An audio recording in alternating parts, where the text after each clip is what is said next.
आपका किया गया भजन, आपका किया गया मंत्र जाप, जब आप करने के लिए बैठें, उपास करें, मंत्र जाप करें, कीर्तन करें, तो आप जब जप करने या कीर्तन करने या मंत्र जाप करने या उपास करने के लिए जब तैयार हों और आगे बढ़ें, उपवास करते समय, तप साधना करते समय कोई परिवार का व्यक्ति आकर यदि आपका हाथ पकड़कर उठा दे या आपको अपशब्द कहे, तो ये श्रेष्ठता नहीं हो। आप करो पशुपति व्रत, आप करो सोमवार के व्रत, पर निवेदन है कि व्रत करते समय, व्रत के पहले आपके परिवार वालों को, आपकी पति को, माता पिता को, परिवारजन को यह बात बता दी जाए कि हम ये व्रत कर रहे हैं। क्यों? उसका कारण केवल इतना सा है कि जब हम ये परिवार वालों को बता देंगे कि हम व्रत कर रहे हैं, तो आपके व्रत में कोई टोकने वाला नहीं रहेगा, आपके व्रत को कोई रोकने वाला नहीं रहेगा, और आप निष्कपट भाव से भगवान की अविरल भक्ति को धारण कर सकते हो। निष्कपट भाव से भगवान के भजन को धारण कर सकते। इतना सुंदर वर्णन किया गया है महामृत्युंजय मंत्र का।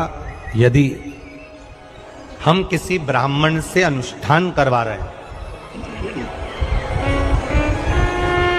महामृत्युंजय मंत्र का यदि हम किसी ब्राह्मण से अनुष्ठान करवा रहे हैं, शिव महापुराण की कथा कहती है अनुष्ठान पत्नी करवा रही है या पति करवा रहा है, सास करवा रही है या ससुर करवा रहा है, घर का जेठ करवा रहा है या जेठानी करवा रही है।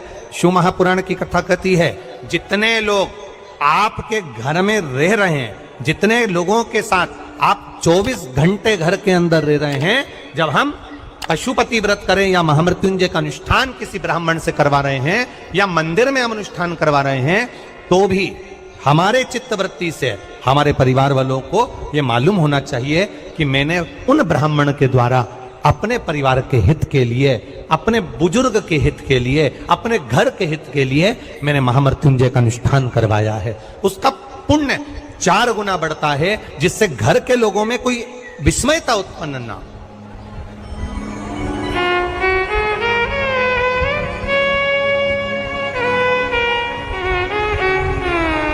हमारे भीतर कोई विस्मयता उत्पन्न ना हो,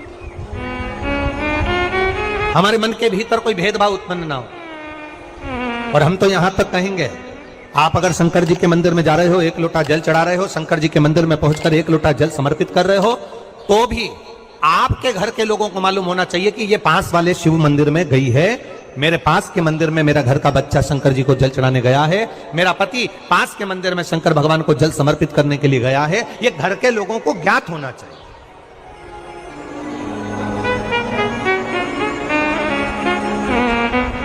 घर के लोगों को ये मालूम होना चाहिए कि ये पास के मंदिर में मेरी धर्म पत्नी गई है, पास के मंदिर में मेरे माता पिता गए, पास के मंदिर में मेरे परिवार के लोग गए। ये आपकी चित्तवृत्ति में और परिवार की चित्तवृत्ति में ये बात रहना चाहिए, छुपा कर नहीं जाना।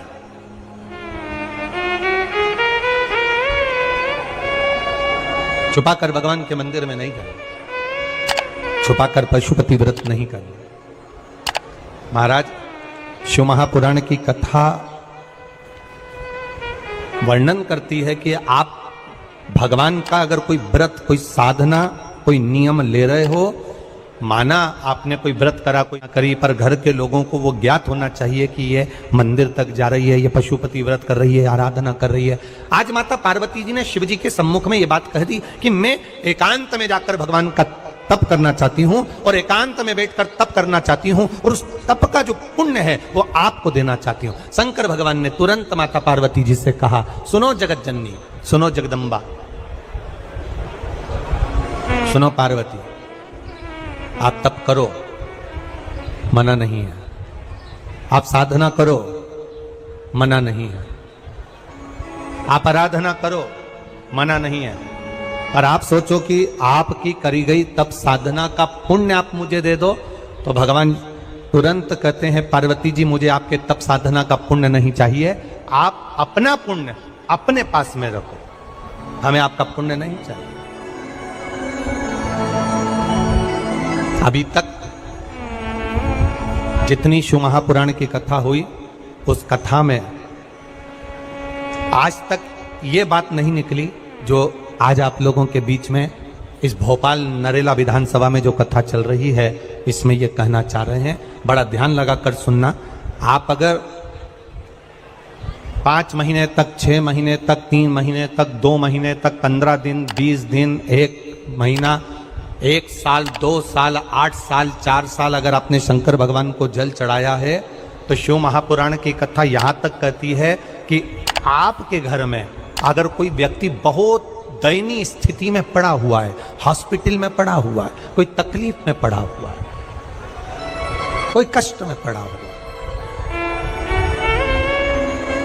तो आप जब भगवान शिव को जल समर्पित करो तो बाबा से ये विनती कर कर भी जल समर्पित कर सकते हो कि मेरे परिवार का एक व्यक्ति, उसका ये साथ में ये हो गया और वो हॉस्पिटल में पड़ा, उसका नाम ये है, गोत्र ये है। बाबा हमने जो तप साधना करी है, हमने जो इतने महीने तक आपको जल समर्पित करा है, हमने जो बेलपत्र समर्पित करी है, मेरे बाबा आज स्वीकार करना।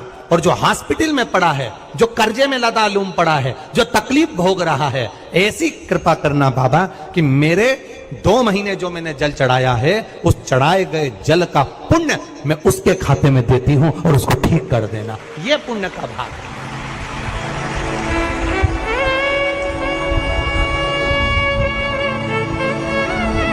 ये पुण्य का भाग है।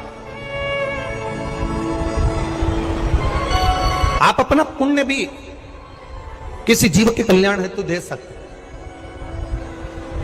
अब किसी ने एक बार ये कथा सुनी और कथा सुनकर कहा महाराज जी आप कहते हो कि शंकर जी पे चढ़े हुए जल का पुण्य भी हम किसी को दे सकते हैं। क्या शंकर जी को चढ़े हुए जल का पुण्य क्या किसी को दिया जा सकता है? क्यों नहीं दे सकते? क्यों प्रदान नहीं कर सकते?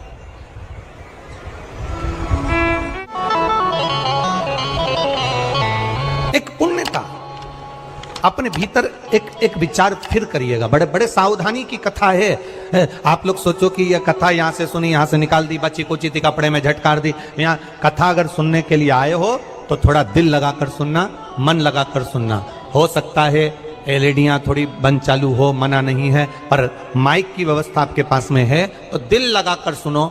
जहां मौका मिल जाए वहां बैठकर अपना चित्त लगाकर सुनना, क्योंकि 3 घंटे में से केवल 2.5 घंटा आपको प्राप्त होता है। बाकी का पूरा समय आप लोग यहाँ सुबह 6 बजे से रात को 3 बजे से 4 बजे से इस कथा का इंतजार करते हो।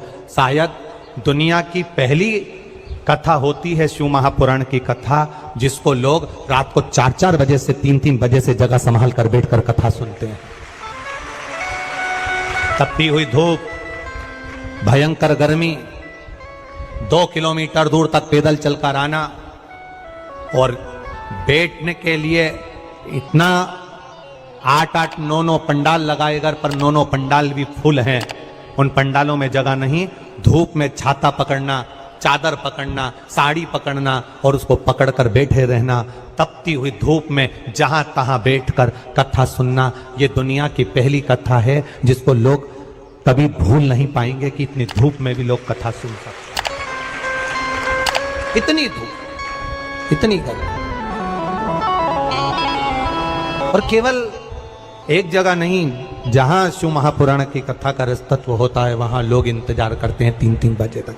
इसको छूटने मत देना।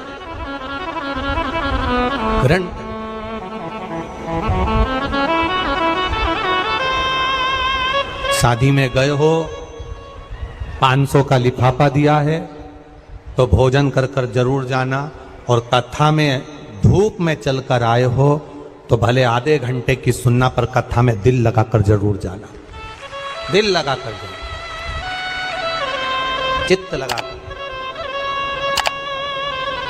आप अगर 1 लोटा जल भगवान शिव को समर्पित कर रहे हो, आप एक बेलपत्र भगवान शंकर को समर्पित कर रहे हो, आप एक शमी का पत्ता भी भगवान शंकर को समर्पित कर रहे हो, आप भगवान शंकर का पंचानंद स्नान करा रहे हो, आप भगवान शंकर के मंदिर का शिखर दर्शन कर रहे हो, आप भगवान शंकर के मंदिर में जाकर झाड़ू लगा रहे हो, पोछा लगा रहे हो, सफाई कर रहे हो, तो भी तुम्हारी चित्तवृत्ति में रहना चाहिए कि जब किसी पर दुख की घड़ी आए, किसी पर तकलीफ आए, किसी पर कष्ट आए, हमारा करा गया पुण्य हम उसके खाते में दे सकते हैं। हम अपने पुण्य को दूसरे के खाते में प्रदान कर सकते हैं।